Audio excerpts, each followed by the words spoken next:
Welcome to the third episode of Safety Speaking with Capt Caddle. Caddle, the training team, our audio engineer Darion, and I have spent the last few months developing and filming safe driving and training videos, but we have missed speaking to you, our devoted listeners and fans. June is National Safety Month, and we have a special segment for you today. We also have SCR's own safety, claim, and training manager, Mike Zuniga, with us as we discuss what causes accidents, how to prevent accidents. For those of you who have just tuned in, you're listening to Safety Speaking with Capt Caddle. And if you have a topic that you would like for us to discuss, please text us at 773-908-7587, email us at ccurry@goscr.com, or comment on our YouTube page. Just so that we can all get on the same page, we will each define what an accident is. Caddle, what is your definition of an accident? An accident is an unplanned event that disrupts activity, involves and affects people, and has a cause. Okay. Mike? An accident to me is anything that a driver did to try to prevent the accident from happening, anything reasonable. Okay. And I guess my definition is kind of old school, or something that I learned from working in the school system, is that an accident is like a noun. An accident is our vehicle coming in contact with any person, place, or thing. I think we all just want to kind of talk a little bit about maybe some accidents that we may have read about, that we may have reviewed, and maybe ways that those accidents could have been avoided. Mike, I was thinking about an accident on East 71st Street, and I was wondering if you could elaborate on that just a little bit, sir? Yes. The driver was involved in an accident, I believe it was on 71st near Jeffrey, and the other vehicle was traveling westbound on 71st. We were going eastbound on 71st Street, and there was a railroad track in between the two individuals. Well, the vehicle that was going westbound made a left turn. Our driver was supposed to stop at the yield sign, because the other person had the right of way, and we ended up broadsiding the other vehicle. Okay. Do our drivers know that they should yield over in that area? Yeah, they should know. The sign was clearly posted. Okay. Maybe the driver was distracted or just didn't realize okay. the sign was there. All right. All right, clipping mirrors. There's been a lot of accidents where our drivers have clipped mirrors. A lot of times it's because their vehicle is not positioned where it needs to be. A lot of times they're going through narrow areas. Instead of stopping and checking the mirrors out fully, they just drive right through and end up clipping a parked car mirror. This has happened a lot of times. If you're going down one of the residential streets and you're going north and the other vehicle going south, you should be stopping a dead stop, let them pass your vehicle, and then those type of accidents won't occur. Okay. Mike, what do you have to share about us clipping mirrors of parked vehicles, or even clipping mirrors of vehicles that are in motion? A lot of times our drivers misjudge the area that they're in. They get too close to the vehicle. Either they're clipping mirrors, or the right rear or left rear bumpers are getting hooked on to parked vehicles, and it's just plainly misjudging their clearance. And it looks like some of our bumpers, they're kind of like a claw. Once they grab on, all they can do is pull it. Have we ever had a time when maybe our bumper got hooked onto somebody else's bumper and we couldn't unhook it? Yes. Okay. Yes. Can you just share with us? Because I just happened to think about that. We sometimes we have the driver back up so we can try to minimize the damage, and then sometimes it's just stuck in there that we have to either go forward or backwards, and the bumper fender, front fender ends up coming off. So there's no way to make it better? No. Okay. All right. How about injuries? Anything about injuries lately? Yeah, a lot of our clients are falling on the vehicle. It's due to driver neglect, driver not getting out of the seat, assisting the client to the seat. Then asking for the voucher and money. They sit in the seat, reach for the money, reach for the voucher. The client walks off, forgets about that last tiny step, and trips over it. Okay. Also, we've had a lot of clients falling on the left due to driver neglect. Client legs are not fully awake from all that sitting and riding and take that first step and trip. So a lot of those have been happening too.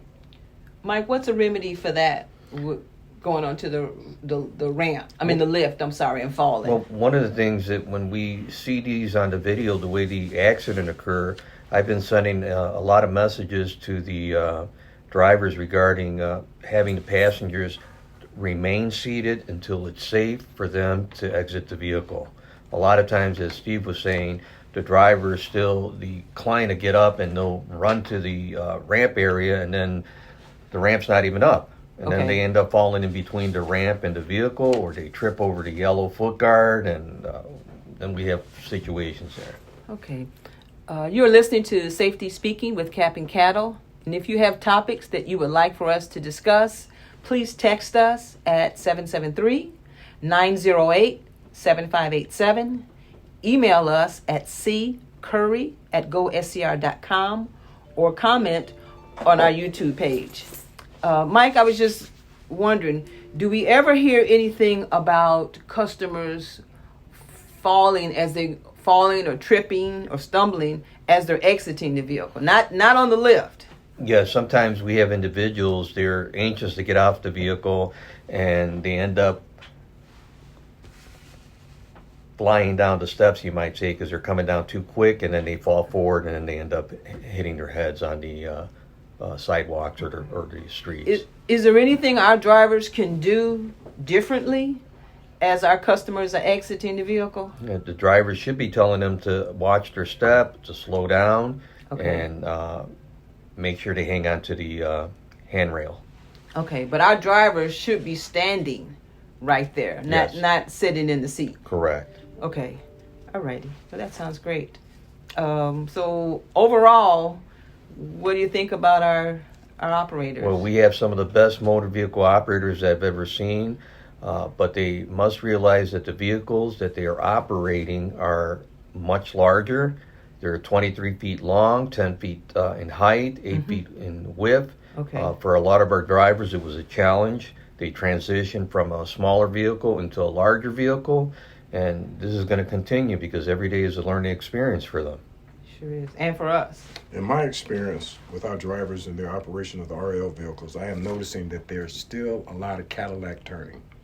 What is Cadillac? Cadillac turning is when they spin the steering wheel as if they were in a smaller car. But they have to remember they're in a bus. You have to use the push-pull method. That keeps you out of trouble, and that cuts down a lot of unnecessary accidents.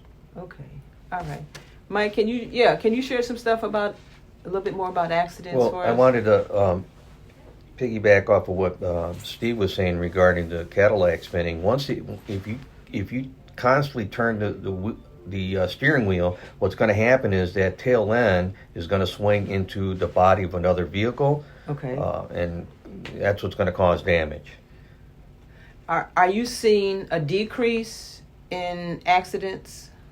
There was a point where we were hitting a lot of parked vehicles. There was a decrease in that. Okay. We still have drivers that are just, the bottom line is they're getting too close to other vehicles and they're not checking their clearance. And a lot of it has to do to the narrow of the street. I've also noticed that a lot of drivers, when there's two lanes going in one direction, they're always off to the right lane where the parked cars are. They shouldn't be in that lane until they get ready to make their turn. Other than that, stay in the lane that's away from the parked cars. Okay, so I guess I'm trying to come up with a good analogy. Just like we train drivers to kind of drive in the middle when they're going on the viaducts, should they do the same thing on residential streets? Kind of center themselves? Always center yourself. Yes. Okay. Mike, I'm going to give you a scenario. If I'm driving an RL and I'm coming down a residential block and I see there's a UPS truck, should I sit and wait and maybe my trip might be late, or should I try to squeeze around? Well, if there's room, you could pull over to the side, but 90% of the time you got two large vehicles and somebody's has to give up some kind of space in order for one person to get through. Okay. Should I approach that UPS driver and ask him to move? Well, he's going to see you once he leaves, so you're going to be in the same situation he's going to be in. Okay, so just wait it out. Wait it out. Okay. Has there been, and I'm hoping the answer is no, has there been any increase in certain types of accidents? Just the side swiping of mirrors. Okay. All right. But that beats hitting a parked car. Yes. All right. Well, I have enjoyed this third podcast with you guys. I do want to thank our listeners once again for tuning in and listening in to Safety Speaking with Capt Caddle. Remember, if you do have a topic that you would like for us to discuss, please text us at 773-908-7587. You may email us at ccurry@goscr.com or comment on our YouTube page. And special thanks to Mike for joining us. Thanks for having me here. All right, see you next time. All right, thank you.